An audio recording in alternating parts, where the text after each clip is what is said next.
Good morning, everyone. Welcome to Crossroad, and welcome to everyone who is with us in the live stream as well. So today, as we have read, we are beginning with a particular verse in the Bible that I think is very, very difficult to understand. Amongst a lot of the things that we read about in the Bible, very few have the impact in personality, in the personhood of a person, than Abraham on Mount Moriah. Whenever you look at the Bible and you hear the story of God, James actually says that God never tests human beings. But here in Genesis 22, we are very clearly shown that God tested Abraham. Not only that, the effect that it has on how we understand Abraham, how we understand God, and how we understand Isaac does not have enough of a trade-off to be considered good. Because on one hand, do we ask the question of why God requires human sacrifice? If God is such a gracious God, why would He allow for human sacrifice to happen? Next, we ask the question about Abraham, and we think about Abraham. Just a few chapters before this, Abraham was bargaining with God for the life of Sodom and Gomorrah. Then here, we see that Abraham, the moment God tells him to sacrifice Isaac, automatically goes to Mount Moriah to sacrifice Isaac. And we cannot even begin to talk about Isaac himself, who, di ba siya napaisip, bakit dala-dala ko yung kahoy, dala-dala yung kutsilyo, pero nasan yung lamb? Why am I following, di ba? If you look at the whole story, it's not something that makes a lot of sense. It's not something that we carry with us and think na, is this something that I can hopefully mirror in my life in an easy way? So, alam niyo po, like how we deal with a lot of things in the Bible, verses like these are sometimes what we push to the side and ignore so that we could give attention to the things that we like. No? We like listening to God about faith, hope, and love, but whenever it deals with the idea of sacrifice, it's such a difficult thing to deal with. And today, I'd like to sort of give us a glimpse into that, no po. I'd like us to look into it because, if there is something that we have to understand about life is that sometimes things don't go our way. The things that we expect, the things that we want, the things that we hope would happen in our lives don't happen in the way that we want them to happen. And somehow, some way, we need to think about why these things happen to us. That's why today I called our service, Laying It All on the Altar. This is what God required from Abraham. This is what He asked for Abraham to do on this day. But, siguro sa atin po, no, let's try to think about it in a way that we hopefully could, no? I remember when I was young, I had dreams of being a basketball player. Never mind that the tallest member of our family was about 6'2". Alam niyo po yun. I actually thought that with hard work, I can become a professional basketball player, no? That was during the time in the 90s. It was a time of Michael Jordan's magical run where he left basketball, went back, and became three-time champion once again. So, grabe. In the Philippines, it was the golden era of PBA. It was a time when Alaska, San Miguel, Ginebra, Pure Foods, all of them were contenders who could win. Di ba po? And during that time, we even had one of the, if I was going to say, one of the most forward-thinking sports organizations in our country that just closed, called MBA, Metropolitan Basketball Association. Di ba po? It was a heyday of basketball in our country. And in my own way, I thought, I want to have something like that in my life. All I could think about during that time was, how could I become a basketball player? And all of this was happening while my father, if you were listening to his preachings during that time, if you were already part of our church during that time, you know how he views basketball. If you're not, from way before, my dad would always say that basketball was not made for Filipinos. Why? Bansa tayo ng mga bansot. Diba? Paano tayo magbabasketball? Yung sentro natin, point guard sa NBA. Yung ganong mga usapan. So, alam niyo po yun, all I could think about during that time was how dad did not understand how it feels like to be me. So I never forget, during that time, I would spend all that I had. I would spend all the free time I had to train in basketball, to try to become better. I would remember during that time, we were enrolled in tutoring. Kasi number one sa tatay ko was education. So what I would do, we would have tutoring for about an hour and a half. That was how long we were supposed to be tutoring. What I would do is I would take 30 minutes for tutoring and then I would spend 1 hour playing basketball. How did I do that? By answering every single question the tutor had. Not by 30 minutes, when 30 minutes came, the tutor would say, I have nothing left to teach you. Diba? During that time, alam niyo po, looking back, inisip ko, doon pa lang pala alam ko na dapat na matalino ko. Pero hindi ko inisip yon. Why? Kasi all of that was for the hopes of me playing basketball. No? Fast forward to when I got to 12 years old. You know, in our school, we had the transitionary team.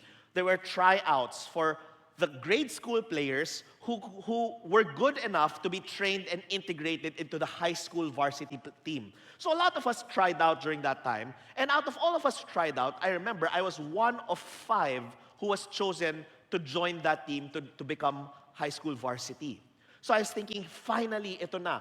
Everything that I was hoping for, everything that I dreamed about, everything that I love, finally it was all coming together. But during one of our practices, siguro we were so tired, we were doing something called planting rice, or in America they call them suicides. What it was you go to the baseline of the court, you go to the half court, to the free throw line, go back to the baseline, go to the 3-point line, go back to the baseline, go to the half court line, baseline, 3-point line, baseline, free throw, baseline to baseline. So takbo yun all throughout. And we would do that so many times. And I would never forget, kasi po, on that one day that I was running, siguro we were so tired, when we turned around, as we sprinted back, my foot got caught in my teammate's foot. So natisod po ako. And I fall forward and catch myself in my arms. Now, I was 12 years old at that time. Okay lang sana po yun, because everyone trips and falls. But the problem was, when I tripped and fell, my teammate landed on top of me. And I hear a crack. And when I opened my eyes, my arm was in the shape of a noodle. Letter S po yung braso ko. When they brought me to the hospital, they found that I broke my radius and ulna together. It was a compound fracture and was very, very gnarly. It was really bad. And alam niyo po yun, at that time, all I could think about, syempre at that time, that was about 2003, one of the films that we always talked about in church then was Coach Carter. Anyone remember that? Coach Carter. One of the films that we talked about was Facing the Giants. I don't know if you remember that film, no? Na yung you can go through it, basta ikaw at saka ang Diyos together in hard work, kaya mo yun. So despite all of these setbacks, all I could think about at that time was, how fast could I recover so that I can go back to the thing that I loved? But you know what? The next day, my dad arrives in the hospital. I was in a cast. And the first thing he does is to yell at me. Sabi, ang eng-eng mo! Nasaktan ka pa! Alam mo po yun, yung ma-expect mo, yung pagtatay mo. Alam mo, kamusta ka na? Okay ka na? Walang ganun-ganun sa pamilya ko. And he'll never forget that, pinagalitan niya ako ng matagal, and ang dulo niya, sabi niya, from now on, never ka na pwede mag-basketball sa buong buhay mo. Pag marinig mo yun, no? Sabi ko, grabe. You know, it felt like my whole world was coming apart. Pero alam niyo po, may pagka-rebelde ako. Alam ng tatay ko yun about me. So what he did was, he announced it in the pulpit para lahat ng tao sa bread, alam. So ang nagbabantay sa akin, hindi lang isang tao, isang buong kongregasyon. Pag nakita ko may dala-dalang bola, di ba bawal ka mag-basketball? Hindi, hawak ko lang. Di ba? Guys, try to find all of that. You know, I'll never forget it kasi grabe, it felt like my whole world just fell apart. It felt like everything was worthless now. How could my dad take away the one thing I loved most from my life? Yun yung pakiramdam. But you know what? Looking back, sabi ko nga po, it was the beginning of an exceptional journey. I realized that many of the good things that happened in my life came because basketball was taken away from my life. When that happened, My attention was away from that. It brought me to a new journey. And then because of that, I discovered martial arts. Because of martial arts, I was able to become part of the national team of the country. Because of martial arts, I was able to compete, become national champion, compete in the world championships, and from there, leverage that into a career in fitness, and the rest is history. For a long, long time, I had a lot of fulfillment, all because something that I love was taken away from me. I realized that sometimes what we love gets in the way of what needs to happen in our lives. So let me begin with a question. If there is something in our lives, no, that we love, what is the one thing you would never want God to ask you to give up? Every single person has something. Meron tayong something na mahal natin, na feel natin when this thing is taken away from us, we would lose all meaning for life. You see, when we think about something like that and go back to who Abraham was, the questions we ask are things like, why would God ask Abraham for the thing that Abraham loves most? No? Is God so jealous that he is threatened by our love? Or does God maybe want us to love our children less? Maybe God wants to take away everything that's beautiful in our lives, no? That's how much of a killjoy he is. No.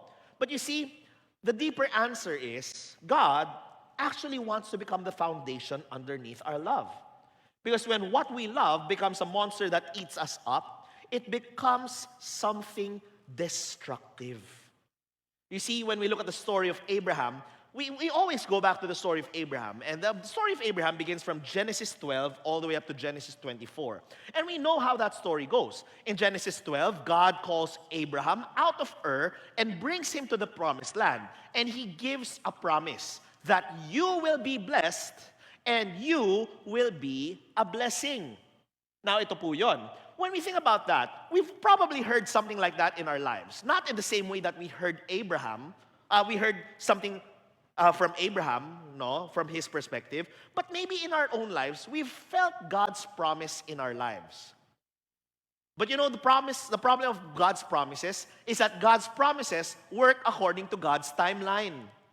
And God's timeline is something that's totally different from ours. You'll notice, no, God said, you will be blessed in the promised land. But what is the first thing that Abraham does when he arrives in the promised land?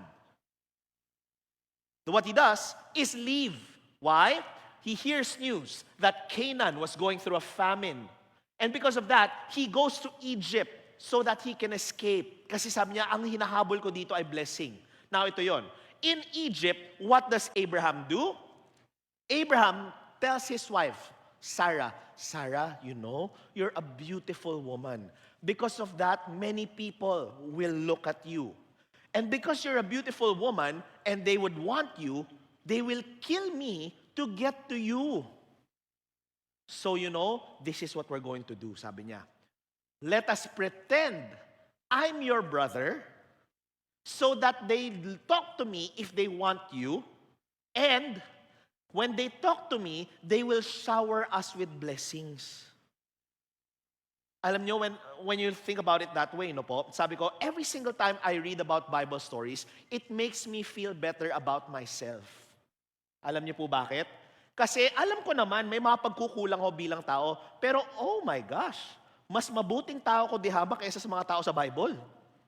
Di ba? Kasi kahit kailanman, hindi ko sinubukang ibenta yung asawa ko. Di ba? Alam niyo, siguro ang feeling ko, if I just begin to bring up that topic to my wife, pupugutan niya ako ng ulo. Di ba? Pero can you imagine, no? Binenta ni Abraham yung asawa niya. And guess what? Because of that, you can only imagine. Kasi sino po ba dito, paano ba? Either nanligaw ka or linigawan yung anak mo. Walang nanligaw dito. Okay ba? Now, alam niyo po, magaling po ako manligaw. Naks. Hindi, tinuruan po ako ng tatay ko eh. Kasi alam niyo, sabi ng tatay ko palagi, pag nanliligaw ka, huwag yung babae yung ligawan mo. Ligawan mo yung pamilya. Bakit? Kasi syempre, kung yung babae lang ligawan mo, mangyayari dyan, kayong dalawa lang yung may gusto sa isa't isa. Pero na-imagine nyo ba yung mararamdaman ng tao kung yung buong pamilya niya gusto ka? Mapapaisip siya, he's the one. Diba? So ganon, you can only imagine. Dahil po doon, pag pumupunta ako sa bahay ng liniligawan ko, palagi akong may dalang pagkain para doon sa pamilya. Tatanungin ng babaeng liniligawan ko, saan yung akin? Wala ka. Para sa kanila yun. Eh, grabe, good shot na good shot ako sa mga pamilya ng mga liniligawan ko. Now, anyway, you can only imagine. That's what happened to Abraham. Diba? Dahil siya, yung kapatid ni Sarah, you know what the Bible says about this happening? Abraham prospered from the gifts given to him for Sarah. Grabe, no? Pinakialam niya yung pangako ng Diyos. And because of that, umunlad po siya. Now, fast forward a little bit more. Finally, ang taong na in love kay Sarah was the Pharaoh. Buti na lang, God visited the Pharaoh in a dream to tell him the truth. And because of that, sabi niya, you know, sabi niya kay Abraham, I treated kindly with you and this is how you repay me. Leave before you bring a curse in the whole of Egypt. And he goes back to Canaan, and there he has his many, many sheep, his many, many livestock, and settles in the plain near Sodom and Gomorrah. You remember the story?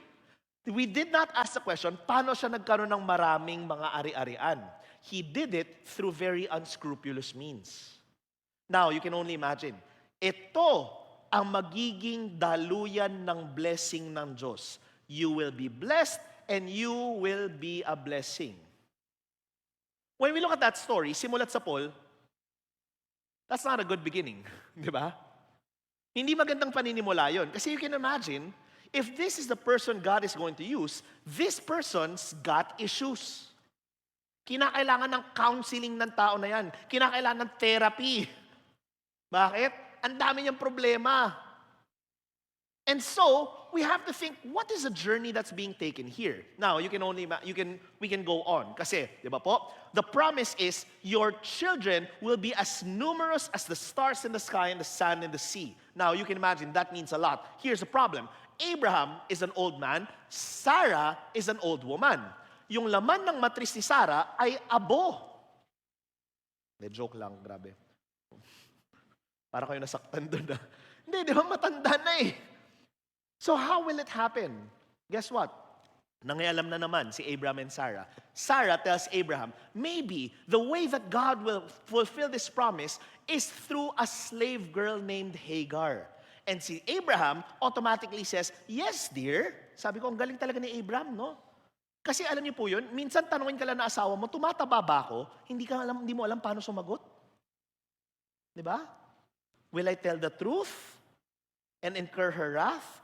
Will I soften the truth and incur her wrath as well? Di ba? Sabi ko, ang hirap sagutin. Si Abraham, ang galing. Pag may tinanong agad yung asawa niya, sagot niya agad, yes. Sumunod, and guess what? The result is a child by the name of Ishmael. Now, here's a problem. When Sarah saw Hagar and Ishmael, it was not clear what happened. Pwedeng naging haughty si Hagar. Pwedeng pinakita niya, I am blessed and you are not. Or pwede lang talaga, minsan ganito lang talaga ang buhay, may mga impacta. So si Sarah, nung nakita niya po yun, nainggit. And she tells Abraham to send Hagar and Ishmael out. Now, ano nangyari? In the wilderness, where they were supposed to die, God meets with Hagar and Ishmael and tells them, you know the promise that I extended to Abraham extends to you as well. Kasama ka sa promise na to. But this is what you have to do. You have to go back to your abuser because that is the home of the promise. Because of that, Hagar calls God El Roi, the God who sees, in the middle of the wilderness. You know, it's such a painful thing to hear, no po? Pero it's all interconnected. Why? How did Abraham get Hagar? You remember yung sinabi ko, yung ginawa ni Abraham, the first thing he did once he arrived in the promised land was to leave and go to Egypt? Guess what race Hagar is? American. Siyempre, Egyptian. Hagar is an Egyptian slave that Abraham and Sarah got because of their lies, yung panloloko nila sa mga tao sa Egypt. Everything is interconnected. And guess what happens? Di ba? Nagkaroon ng anak and the abuses never end. Now, ito yon.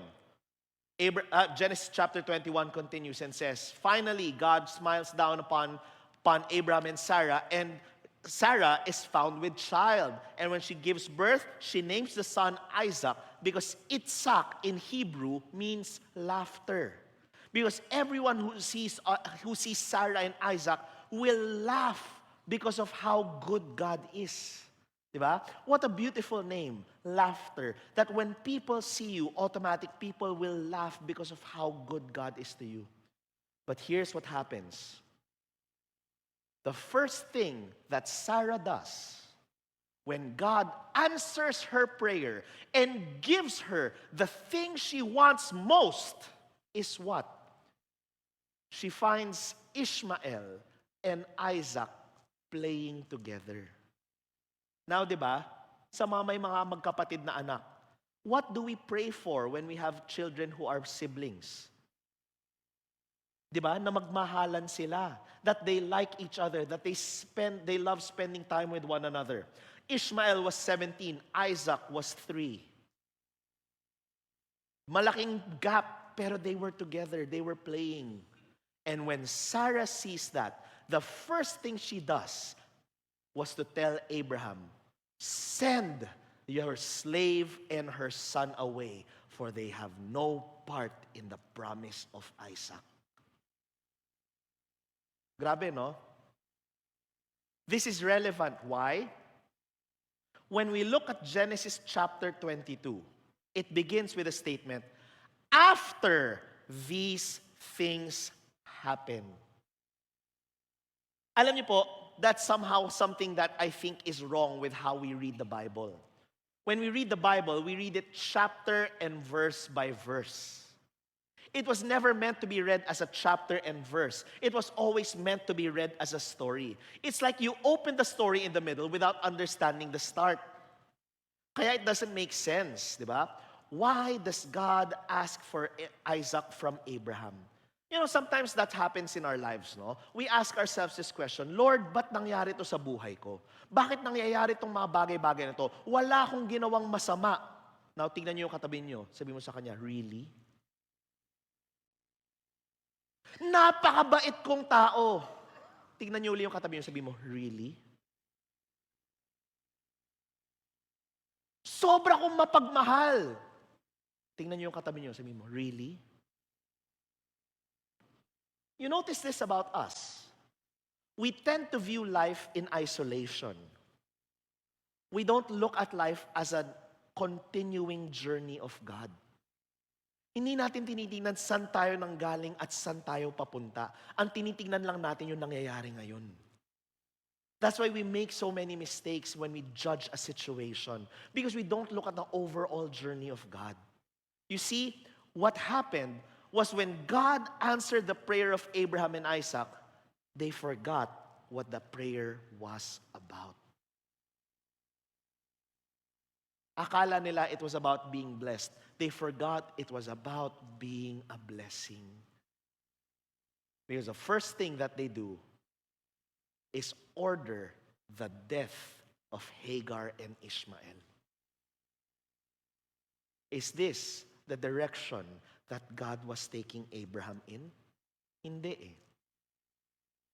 You see, sometimes our problem is we do not recognize who we are, how God made us. Sabi po ng Bible, for we are fearfully and wonderfully made. God knows that full well, but the problem is sometimes we ourselves, we don't know what that is. That's why when we look at this situation, there are just two things that we have to look at here today, no? The first is the test, no? Because the test is how God exposes what we love most. Sometimes the problem that we have are the things that we love becomes something that destroys us. Sabi po na isang libro, when we look at the God of Western tradition, like so many gods, He requires sacrifice. But sometimes He goes further. He demands not only sacrifice, but the sacrifice of precisely what is loved best. This is most starkly portrayed and most confusingly evident in the story of Abraham and Isaac. Abraham, beloved of God, long wanted a son. And God promised him exactly that after many delays and under the apparently impossible conditions of old age and a long barren wife. But not so long afterward, when the miraculously born Isaac is still a child, God turns around and in an unreasonable and apparently barbaric fashion demands that his faithful servant offer his son as a sacrifice. The story ends happily. God sends an angel to stay Abraham's obedient hand and accepts a ram in Isaac's stead. That's a good thing, but it doesn't really address the issue at hand. Why is God's going further necessary? And why does He and why does life impose such demands? Now we'll start with our analysis with a truism. Stark, self-evident, and understated. Sometimes, things do not go well. Yan ang reality ng buhay. Sometimes, things do not go well. The job that is our dream job is suddenly not ours. The person who we feel is God's best for us is suddenly not for us. The thing that we prayed for that was supposed to give us so much happiness is giving us so much heartache. Diba? That seems to have much to do with the terrible nature of the world, with its plagues and famines and tyrannies and betrayals. But here's the rub. Sometimes, when things are not going well, it's not the world that's the cause. The cause is instead that which is currently most valued subjectively and personally. Why? Because the world is revealed to an indeterminate degree through the template of your values. And if the world you are seeing is not the world you want, therefore, it's time to examine your values. It's time to rid yourself of your current presuppositions. It's time to let go. It might even be time to sacrifice what you love best so that you can become who you might become instead of staying who you are. You know, here's something we need to realize. God is not in the business of the status quo. He is a missional God. And the definition of someone on a mission is He's always moving. There's no settling in the world because God, as a missional God, always recognizes what we can become. The only problem is we don't. We settle into the life that we have kasi feel natin this is it. And you see, that's why Timothy Keller once upon a time said, the gospel comforts the afflicted, but it also afflicts the comfortable. May dalawang nangyayari sa atin. When we are in trouble, God gives us peace. Pero ito yon, when we are too peaceful, guess what God does? Diba? God gives us trouble. Now, don't get me wrong. This is not to say everything that is bad that is happening in our lives is because God wants it to happen. Sometimes, tama po yung sinabi po ng libro eh. The reason why the world is not how it is because of our values. By definition, what we hold to be valuable. Kasi minsan yun yung problema eh. We hold on too tightly to things because we believe this is something that God gave us. Diba? Kunyari, no? Have you ever faced a situation in your life na things are complex? Diba? What are complex, no? I recently read about this. It's something called hemispheric lateralization. Hemispheric lateralization says your brain is cut into two parts, the left hemisphere and the right hemisphere. The left hemisphere is in charge of everything that is systematic, mathematical, precise. While the right hemisphere of your brain is the creative part, yung mga bagay-bagay na hindi mo ma-make sense.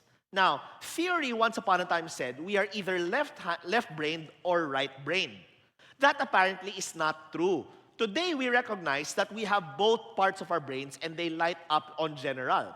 It just so happens Pag masyado po tayong nasa isang side, we forget to balance out the other. Okay? So, ito yun, no? What are complex issues? Complex issues are something that your right brain can answer. While complicated issues are something that your left brain can answer. What is the difference between the two? No? A complicated issue is something that you can solve. It's a difficult situation that you can solve. For example, di ba po? Ako po, recently, I started assembling a few pieces of furniture. May mga binili po ako. And you know what? I'm very appreciative of the fact that today, furniture is fairly cheap. Bakit? Nautakan nila yung sistema. How do you sell cheap furniture? Simple, by sending it unassembled. Di ba? Yung ibibigay ka, sabi nila, upuan to, pero dadalhin sa'yo mga kahoy lang. Ikaw pala magbubuo. Now, alam niyo po yun, because of that, there are certain people, kasi minsan nung bagong kasal po kami ng asawa ko, nag-order po kami sa IKEA. Ako po, ang principle ko sa buhay, I do not concern myself with things that are too difficult for me. Diba? Sabi ng Bible yon, you want to live a good life, that's how you do it. No?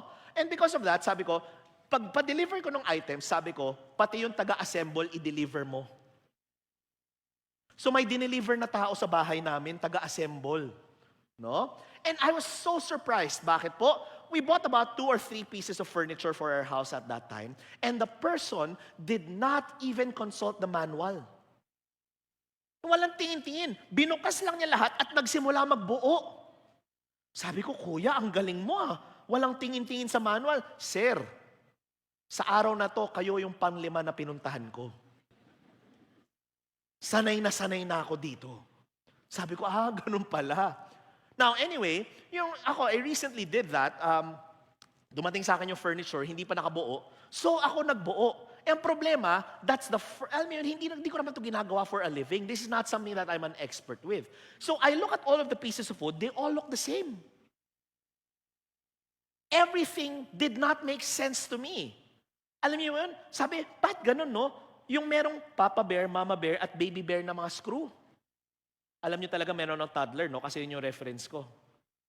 No? Iba-iba yung sizes ng mga screw. Saan ba ginagamit yan? None of that made sense until I consulted the manual. When you look at the manual, everything becomes simple because it's only complicated until you find the right system. Diba? That's why a complicated issue is fixed by the right system. Now, here's a problem. There are complicated issues that can be fixed, right? There's a system. You want to earn X amount of money, there's a system to earn X amount of money. You want to achieve a certain amount of fame, there's a system to achieve a certain amount of fame. These are things that are complicated but can be solved. Now, what's the problem of complex issues? Complex issues are difficult situations that cannot be solved, they can only be lived through. For example, parenting. Alam niyo po, ako po, di ba, I always say that I'm so heavily invested in parenting. I was raised by parents who tried to do what was best for me. And so sabi ko the only thing that I pray for is that I do better for my kids. And sabi ko sometimes we fault our parents for things that they do not know. Hindi naman nila kasalanan yun wala naman silang alam But tayo na may alam, nasa atin yung kasalanan if we don't do better. So sa akin, because I know better, syempre I try to do better.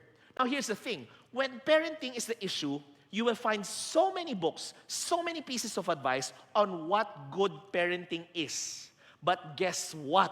No matter how many books you read, no matter how many principles you apply, you can never solve parenting like you solve an IKEA chair. Diba? You can do the same thing to all of your children, pero every single one of your children is unique. Iba-iba. Kaya alam niyo po yun, 7 kami magkakapatid. Iba-iba yung personality namin lahat. Pag tinanong mo yung tatay ko, anong ginawa mo para sa bawat isa sa amin? Sabi niya, wala, pare-parehas lang. Bakit magkakaiba kami lahat? Kayo na yun. Wala akong kinalaman dyan. Yun na yung personality niyo. Sabi ko, alam niyo, notice that? Children are not a problem to be solved. They are a people we're supposed to live with. Because the only way we can deal with complex issues is to live through them and hopefully gain wisdom and the right direction along the way. You notice that, no? There's a difference between complicated and complex issues. But you know the problem? In complex issues, we try to deal with them in complicated manners. For example, di ba po, yung meron tayong mga ganyan eh. Because these are things that we hold valuable and we don't know how to solve them. We want them to be okay. We want to fix things, but it's so difficult. So ang gagawin natin, we'll try to solve them in a way that we know how. And that reveals what we hold to be valuable. For example, di ba po, sometimes tayo po as followers of God, one of the things that we do wrong is that we pray for the things that we're going through. In what way? Di ba po? Yung kunyari, meron tayong problema pinagdadaanan. Lord, di ba? We will bargain with Him. Tama pa ba yung ginagawa ko?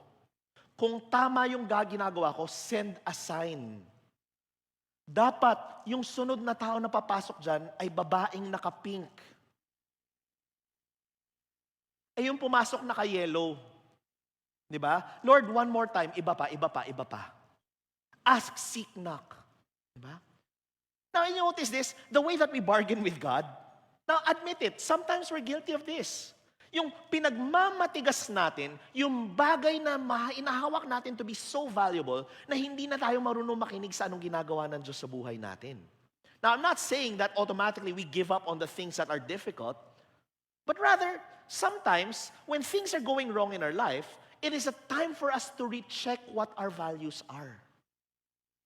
Why is this difficult for me? Diba? Is this a complicated issue or a complex issue? Why is this difficult? No? Because sometimes our problem is the difficulty is simply part of the promise. And because we do not understand what we hold to be dear, what we hold that we love, we misunderstand the situation. For some strange reason, ang mga pastor, we have specialties.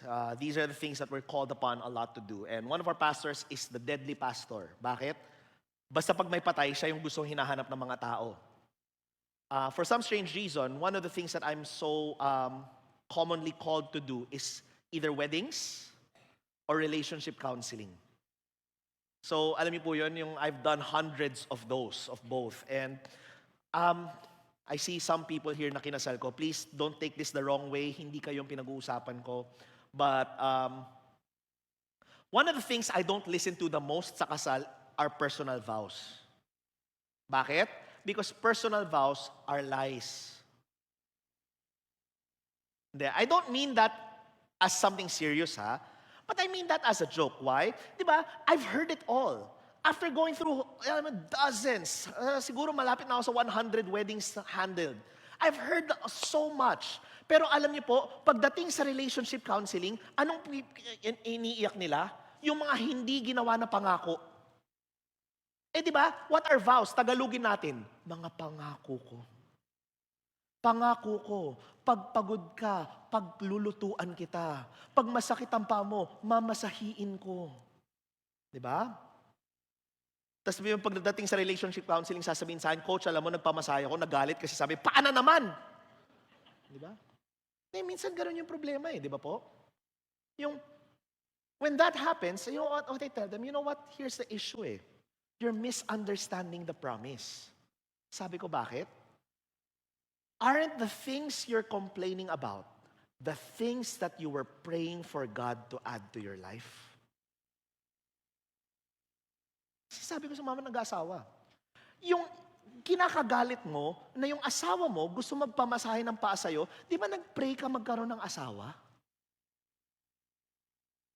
Pero ano yun? Naghahanap ka ng model, pag ayaw mo na ng iPhone 15, mag-upgrade ka, iPhone 16 Pro Max. So pag ayaw mo na asawa mo, maghanap ka asawa Pro Max. Ganon. Diba? People are not complicated things that we're supposed to solve. They're complex people that we're supposed to live with. And sometimes, that's the problem. We misunderstand what the promise is.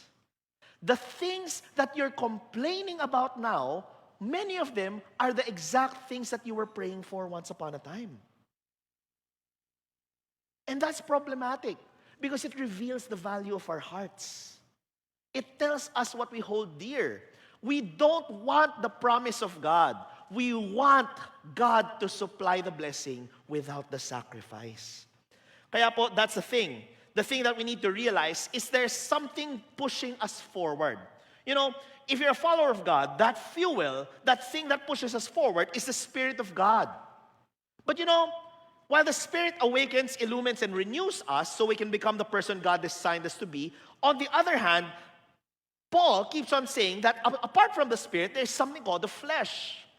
And the flesh is that sinful nature, that nature within us that always tries to brings us down, and it forms into a person's local host for agent sin. So sabi nga po, no, two more vital terms for Christian living are spirit and flesh. The former empowers Christian living, and the latter depowers a human to orient one's existence towards sin and death. And that's what we need to realize. Without a proper audit of what we hold to be valuable, we can run the risk of disordering our lives.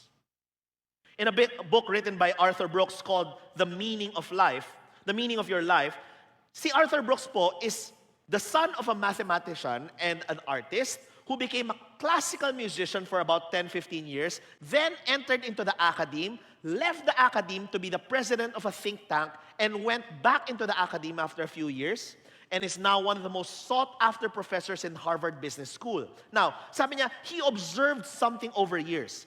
He began in the academe in 2006. So he's been in the academe for 20 years na. Sabi niya, ang laki ng difference ng tao from 2006 to 2026. And I agree. Sabi po niya, today, depression, anxiety, loneliness, fear, and anger were cropping up everywhere, especially among young adults. Pretty soon, everyone was talking about a mental health crisis. According to the American Psychological Association, the percentage of American adolescents with symptoms of major depression nearly tripled from 2005 to 2019, while anxiety almost doubled. The percentage of American adults of all ages who are not too happy about their lives had more than doubled from 2000 to 2023. And women were hit especially hard. 45% of female Americans between ages 12 and 26 had received a formal diagnosis of anxiety or depression by 2024.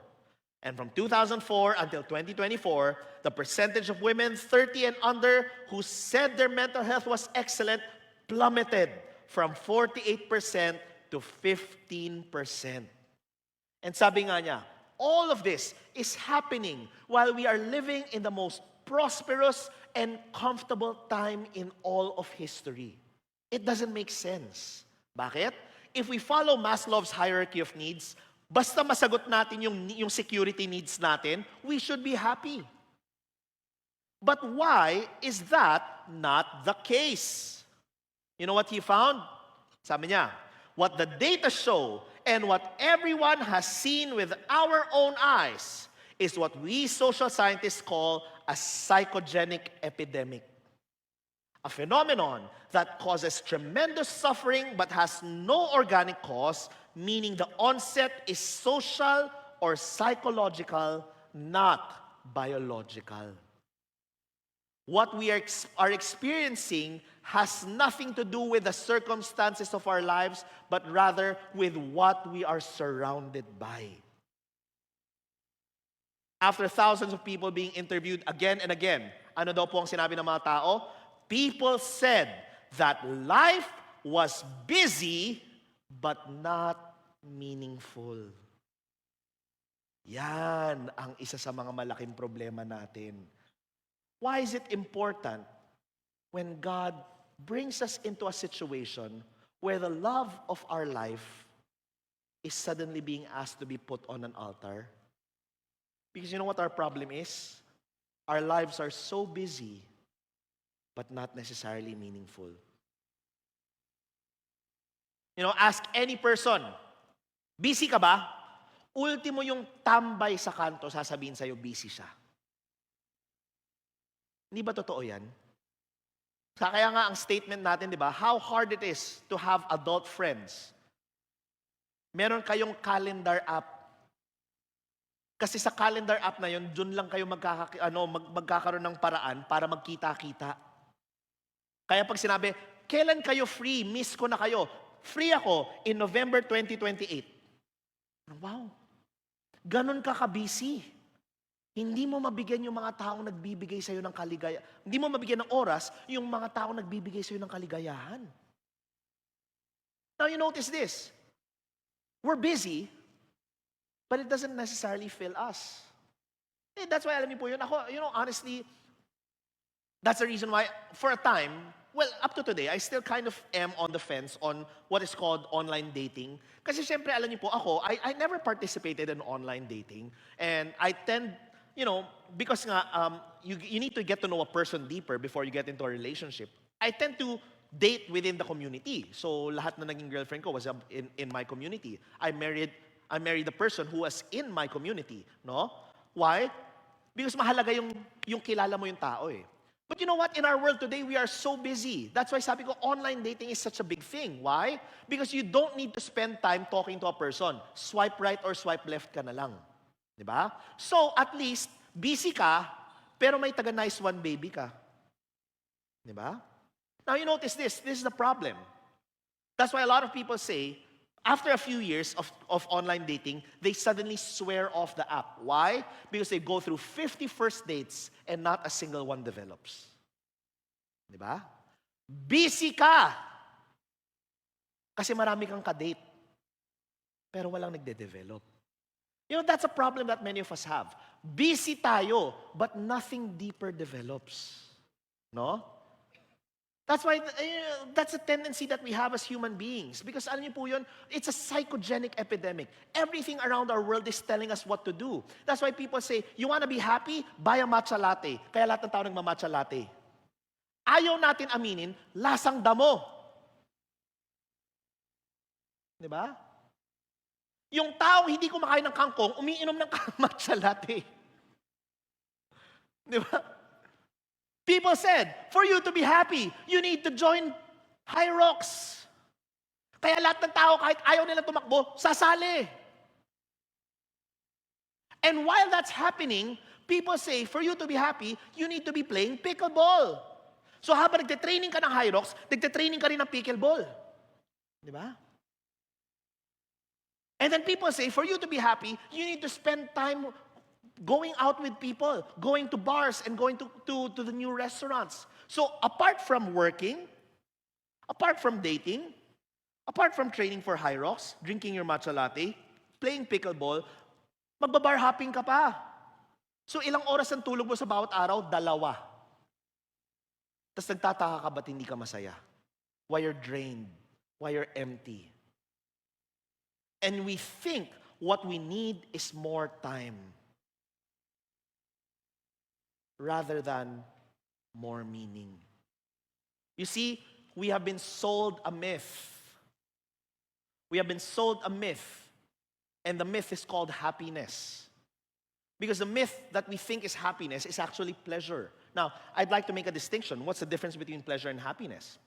Dr. Robert Lustig actually wrote a whole book regarding this issue. And I'm not going to read the whole book to you today, but rather I'd like to give you the cliff notes. Paano niya in-explain? What's the difference between pleasure and happiness? Can you please have this video from Dr. Robert Lustig?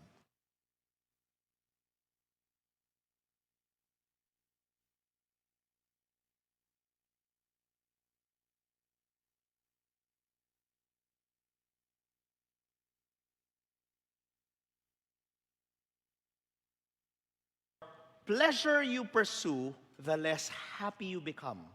Isn't it ironic? The people who are always pro-good vibes are the unhappiest people in the world. Palagi mainit ulo nila, palagi sila yung they cannot offer a helping hand, they do not want yung mga ganung mga bagay. You can't sit with them and experience depth. Why? The more pleasure we pursue, the less happy we become. You see, there's something we need to understand about happiness. Arthur Brooks tries to define it this way. Happiness equals enjoyment plus satisfaction plus meaning. And guess what? We have pursued enjoyment to the max, but we have underemphasized meaning. According to the data from the Higher Education Research Institute at the University of California, Los Angeles, the number one goal of American undergraduates in the mid-1960s was developing a meaningful philosophy of life, an aim that was shared by nearly 90% of students.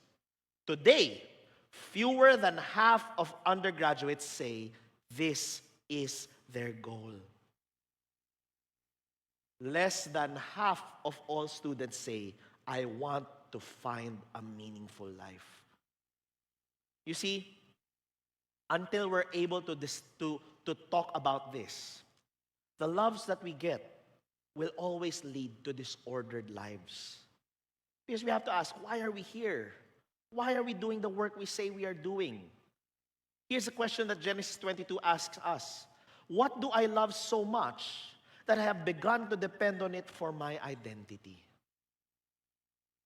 Diba? Pag binalikan natin Genesis 22 the love that Sarah had for Isaac became the death sentence of Hagar and Ishmael. Yun ba ang nangyayari sa pagmamahal natin? Because that's the difference between loving something and worshiping something. Sabi po ni John Tyson in his book, Beautiful Resistance, in Romans chapter 1, verse 21, Paul provided the root of idolatry. Although they knew God, they neither glorified Him as God, nor gave thanks to Him. Grabe. Kahit na alam naman natin kung sino ang Diyos, you know what? We do not worship or glorify Him. God just exists there, pero we're doing our own thing here. Their lives and their loves had gotten out of order. Created things got in the way of the Creator, and gratitude turned into entitlement. The Scriptures are all about getting the right things in the right order. You shall have no other gods before me, says Exodus 20, verse 3. Love the Lord your God with all your heart and with all your soul and with all your mind and with all your strength. Mark chapter 12, verse 30. Jesus also commanded His disciples not to run after the things pagans run after. Matthew chapter 6, verse 32. They were to seek first the kingdom of God. Verse 33. You see, worship is about the priorities of our hearts. Idols, then, are the wicked fruits of disordered loves. And the Westminster Larger Catechism states that the first commandment is violated when there is an inordinate and immoderate setting of our mind, will, or affections upon other things. Yung grabe yung atensyon, isip, at yung kagustuhan natin sa mga bagay na hindi karapat-dapat. Diba? Timothy Keller, once upon a time said, the greater the good, the more likely we are to expect that it can satisfy our deepest needs and hopes. Anything can serve as a counterfeit God, especially the very best things in life. An idol is anything more important to you than God. You see, the test of Isaac on Mount Moriah is to ask, what is the most important thing in your life? Because sometimes, the most important things in our life, we're willing to kill for them. Diba? Isang bagay na hindi mahirap maintindihan eh. You know what? I was watching a documentary the other day.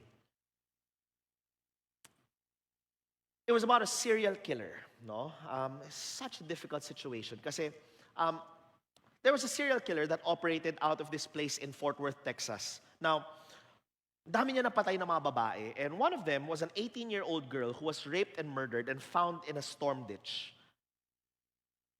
Yung sinisi nila for that murder was her boyfriend. Yung boyfriend na sira buhay had to move to Alaska just to escape that name. And the whole family was so broken up about it.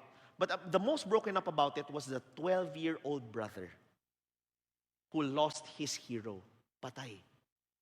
Now, because of that, dinedicate nung bata yung buong buhay niya to solving his sister's murder. Sumali siya sa police. Ang problema, hindi siya pumasa. Nung hindi siya pumasa, alam niyo anong ginawa niya? Kinulit niya araw-araw yung police. Kailan niyo isosolve yung problema ng kapatid ko? Kailan niyo isosolve yung murder ng kapatid ko? Kailan niyo isosolve? Araw-araw. Until finally, may narindi sa kanya. Nung narindi sa kanya, was the head of the cold case department, no? She started researching kasi at that time, 2009 na po, namatay yung kapatid niya 1978 if I'm not mistaken, something like that. 46 years. Basta tagal bago na simulan yung kaso uli. At that time, meron ng bagong technology where they can find DNA evidence. At nung nahanap yung DNA evidence, nahanap nila yung pumatay, yung serial killer na pumatay sa kapatid niya. Guess what? Yung serial killer, may sarili siyang pamilya, mabuting tatay. Ang lala, no? Ang lala. Now, as the case was happening, nagmatigas po yung serial killer. Kasi syempre, alam niyo yun, serial killer ka nga.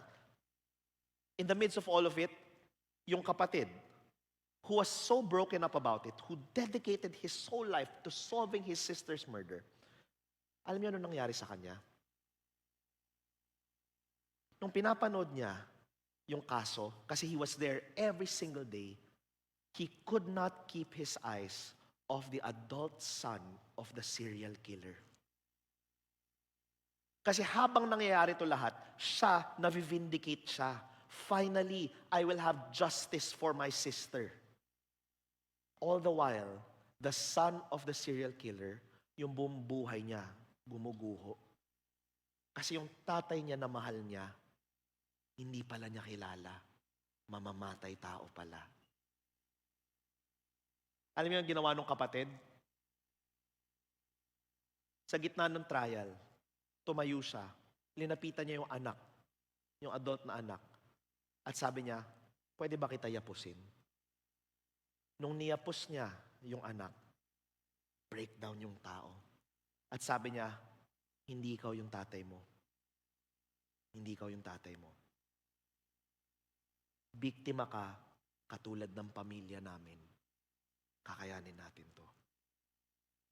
Alam niyo, when I was observing that, sabi ko, grabe, no? That was the question I had in my heart, eh. Kung ako ba, nasaktan yung minamahal ko sa buhay, kaya ko ba patawarin yung tao in the way na pinatawad siya nung namatayan? Because here's the thing, eh. How do we know if we have created an idol in our hearts? A theologian said it this way. How can I tell if I'm worshiping the blessings that I desire or God? Here's the thing. If you're willing to sin to obtain your goal, or if you sin when you don't get what you want, then your desire has taken God's place and you're functioning as an idolater. When the things that we love are causing us to hurt people, to hurt our loved ones, to hurt ourselves, and to create darkness in this world, that's no longer a blessing. That's an idol. Yeah, sometimes that's the thing. If we're unwilling to look at the loves of our lives and to recognize them as something that can control us, we will never get to the altar. Because the altar is where God reorders our lives. You know, that's the thing. When we understand who we are, God created us for a purpose. The Bible says we are fearfully and wonderfully made. The problem is sometimes we don't recognize what that is. Bakit ka ba ginawa? Our purpose here is not to enjoy ourselves alone. You see, when God made us in Genesis chapter 1, He said He created man to work and cultivate the land. Now, there are two words there. The first word is abad in Hebrew, and it basically means to work. And the next word is shamar, and it's usually translated as take care or cultivate, watch over, protect, guard, police, and stand up for creation. Now, here's the thing. Abad, which is the word for work, what we're created for, is also the same word used all over the Hebrew Bible for worship. So when we look at how God made us to be worshipers. That's the reason why we have a tendency to worship. We are in effect worshipers. Kaya di ba, we worship God. In absence of God, we worship people. We worship sports teams. We worship organizations. We are worshipers. And the thing is, di ba, this is how God made us. That's why our job, our work, and our worship is rearranging the raw material of God's creation in such a way that it helps the world in general and people in particular to thrive and flourish. You see, we're called to a very specific kind of work to make a garden-like world where image bearers can flourish and thrive and where people can experience and enjoy God's love. That's what we're called to do. That's what we're meant to do. You will be blessed. Why? Because you will be a blessing. Let us always remember the order. The ending is not the blessing.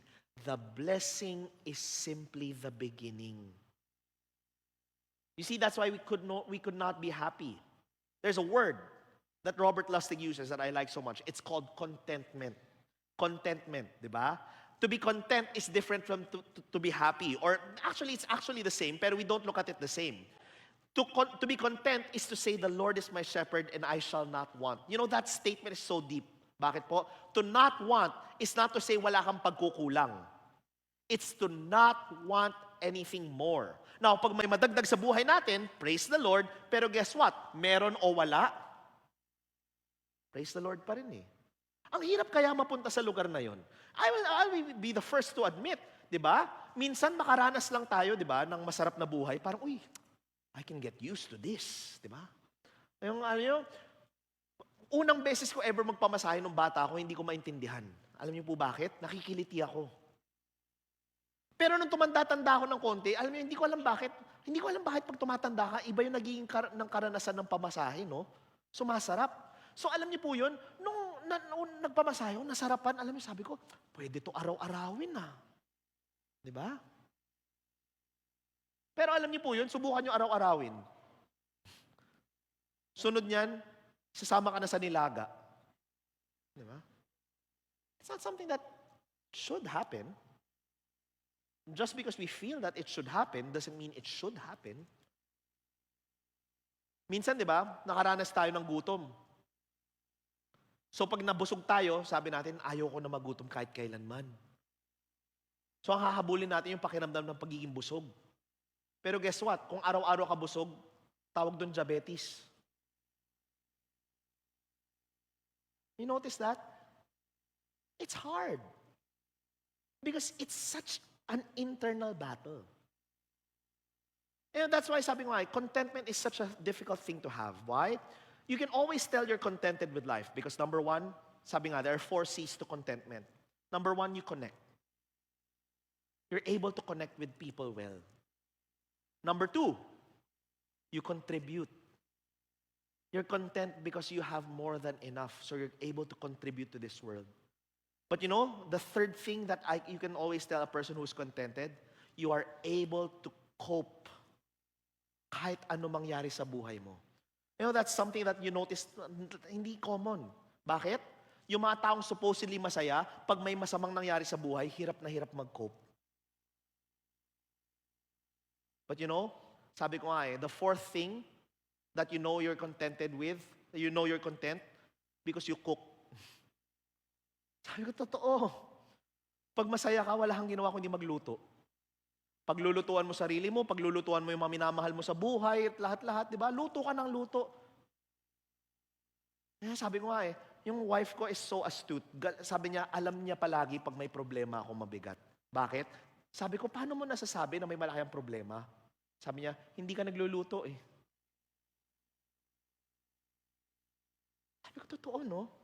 There's something about being contented that it brings you to want to take care of the people around you.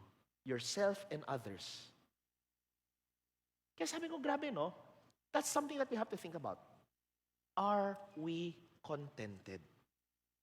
Do we have an ability to connect to people well? Are we in a state of heart where we're always contributing to this world? Do we have the ability to cope with life's problems? And fourth, are you in a position where you love to cook for yourself and for others? If not, maybe it's time to offer yourself up on the altar. Maybe that's why we need to lay it all down on the altar of God. Kasi kinakailangan natin baguhin yung mga pagmamahal natin sa buhay. You know, a week and a half ago, the mother of one of our workers passed away. She went home to the Lord. And death is always something that's so difficult to deal with. But you know, if there's something that I love to do, I always love to talk to people who are dying. Siguro sa mga ibang tao, you think that's morbid. But you know what I think is morbid? I think it's morbid when people don't talk to people who are dying. Yung parang tinatrato natin silang mga outcast na hindi natin kakausapin, hindi natin lalapitan. You see, that's the reason why I think a lot of us were unhappy. We are unwilling to sit in the house of mourning. Ecclesiastes says it is better to sit in the house of mourning than it is to be in the house of feasting. Tayo po kasi, tingnan nyo katabi nyo, mukhang palagi nasa house of feasting. Diba? Why? Because when you're close to death, the things that you think matter fade away. And what's left are the things that truly matter. Because when you're dying, who cares what you're wearing? When you're dying, who cares what position you have at work? When you're dying, who cares if you have the new iPhone? None of that matters. When you're dying, only the things that matter are the things you care about. Kaya I always love to talk to people who are dying. Why? It reminds me, Lord, nasa tamang posisyon pa ba puso ko? You know, it was such a pleasure to talk to this person kasi alam niyo po, the stories of her life started coming along. One of the things that was so stark about her was the fact that, alam niyo po sabi niya sa akin, alam niyo po coach, excited na ako mamatay. Sabi ko, ma'am, huwag ka naman ganyan. Sabi, hindi ko gusto ko magpakamatay.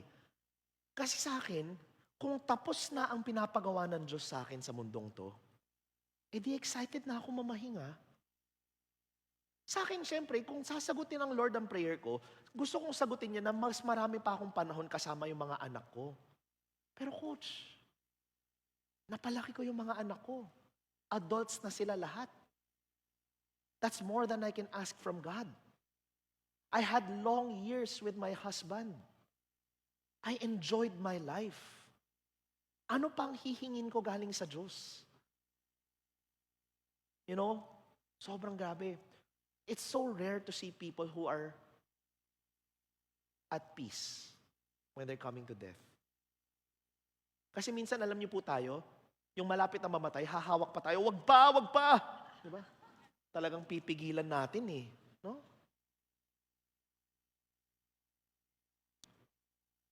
And you know, sabi ko nga one of the stories that I kept in my heart from her was the story of her children. Kasi alam niyo po yun, galing siya sa probinsya, na pumunta dito sa Manila para sa trabaho. It's usually the case na mas malaki kasi talaga kita dito sa Manila kumpara sa mga probinsya. And so, sinunod niya po yun. Gusto niya magkaroon ng mas magandang buhay. At dito po, nadala siya ng isang kakilala niya sa bread. Dito siya kinaugnay ng Diyos ng malaliman, so nag-commit siya sa church po na to. And during that time that she came here, nagsisimula po tayo dun sa Meridian, yung ating school. Meridian began with a very simple premise, to raise the next Filipinos. Yung magkaroon tayo ng mga Pilipino na mahal ang bansa, mahal ang Pilipino, at mahal ang pagkagawa ng Diyos sa Kanya. You know, after 20 years of this work, I think it's so beautiful that God gave us an opportunity to see some of the fruits. No? Meron tayong mga kapatiran, meron tayong mga alumni who have committed to solving the problems of their hometown. Yung mga ganon. Meron tayong mga alumni, ang ginawa po nila, yung mga fabrics at yung mga weavers ng Pilipinas, ginawa ng negosyo. Yung alam niyo po yun, they started thinking in ways that young people don't necessarily think. But when this was beginning, yung parents na to, nangarap lang sila. Sabi, Lord, gusto ko maging part ng Meridian. So lapit siya, nag-inquire. Ang problema, nung nag-inquire siya, mahal. So ano nangyari? Pag ganon, syempre inenroll niya sa iba yung anak niya. Bakit? Dun sa afford. Pero ito yon, hindi siya tumigil dun. Umakyat siya sa prayer mountain. At dun, nakipagbrasuhan siya sa Diyos. Sabi niya, Lord, kung ito para sa amin, gagawan mo ng paraan na mapupunta yung mga anak ko sa Meridian. Kasi nangangarap ako na maging part ng solusyon yung mga anak ko. Guess what? God answered her prayer. Ang negosyo po niya, nagbebenta po siya ng mga bulaklak. Nagkaroon siya ng isang malaking kontrata na every year po nare-renew to supply flowers every single month to a particular place. At hindi yung isang bulaklak, as in flowers. At alam niyo po, sabi niya, yung kontrato na yon, it was more than enough to send her 4 children to school to Meridian every single year. So nag-Meridian yung mga anak niya. Tuloy-tuloy yung provision ng Diyos. That contract never stopped until the pandemic happened. You know, when the pandemic happened, syempre, hindi na kailangan ng mga bulaklak. Kasi lahat tayo pangit nun. Diba? Papakita tayo sa Zoom office na nakakurbata sa taas pero naka-boxers lang sa baba. Diba? Mga ganong usapan. Wala tayong pakialam sa aesthetics ng panahon na yon. Lahat tayo, we're trying to survive. So, tinawagan siya ng kliyente, kinancel yung kontrata. Alam niyo, grabe yung back and forth niya sa Lord. Sabi niya, Lord, bakit mo ginawa to sa akin? Ba't mo tinanggal? Hindi mo ba alam na ako rin maghihirap ako dito? Yung ang ganda na sagot sa kanya ng Diyos. Sabi niya, tapos na, di ba? Sagot ng babae, yung ano, Lord? Tapos na, di ba? Yung ano, Lord? Graduate na yung mga anak mo, di ba? Para saan pa yung kontrata? Di ba ito yung pinag-pray mo, yung kontrata, para mapag-aral yung mga anak mo? Tapos na sila lahat, di ba? So ano pang gusto mo? You see, sometimes that's the problem eh. When the blessing gets in the way of our worship, when our love for something gets in the way of God's direction in our life. You know, pagkatapos ng prayer niya na yon, ano sabi niya? Dahil doon, imbis na nagalit ako doon sa kliyente at nagalit ako sa Diyos, nagpasalamat ako na malalim sa Kanya at tuloy-tuloy ko siyang minahal. Because through that person, napag-aral yung mga anak ko. You know, when I think about that story, sabi ko, Lord, may it be in my life in the same way that it happened to her.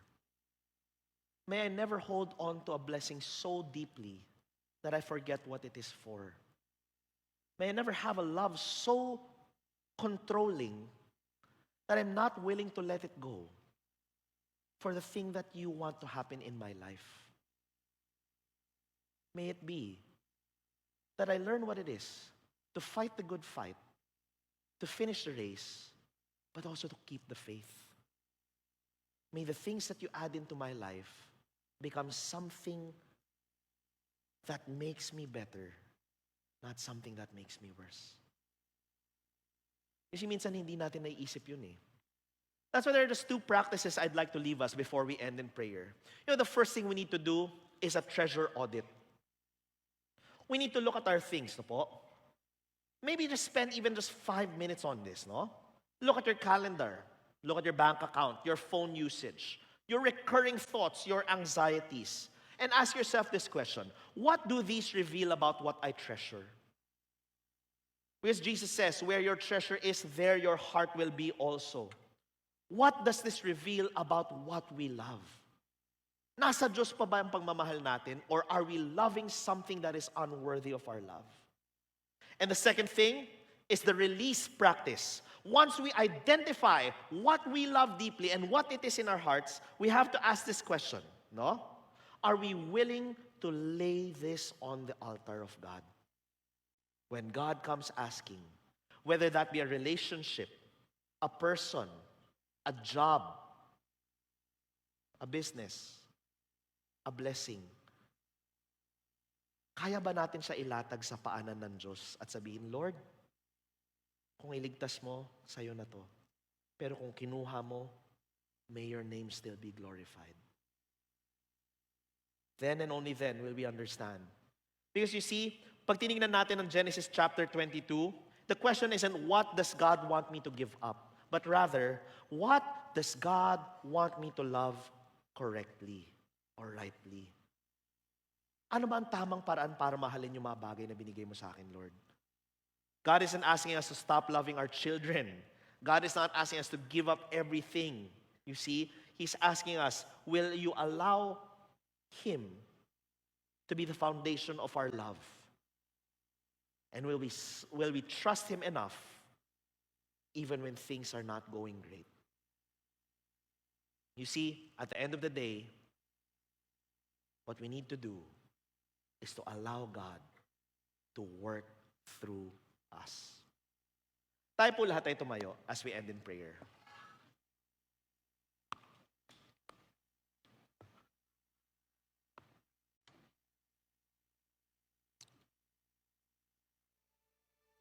Father in heaven, we come before you this afternoon with our hearts full of thanksgiving for giving us this day where we can come and worship. We thank you, O Lord God, for finally giving us good weather. Truly, O Lord, you will never allow rain to be the one that fully controls us. At the end of the rain, you will always give your rainbow.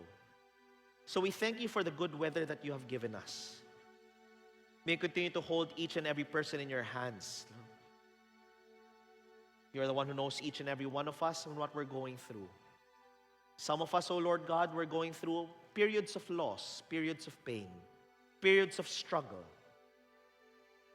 Maybe in our work, our businesses, our love, our relationships. Maybe in the direction of life that we are taking, Lord, maybe we're experiencing setbacks. May we come before you this afternoon, O Lord God, to ask the question, Lord, what are you forming in my heart?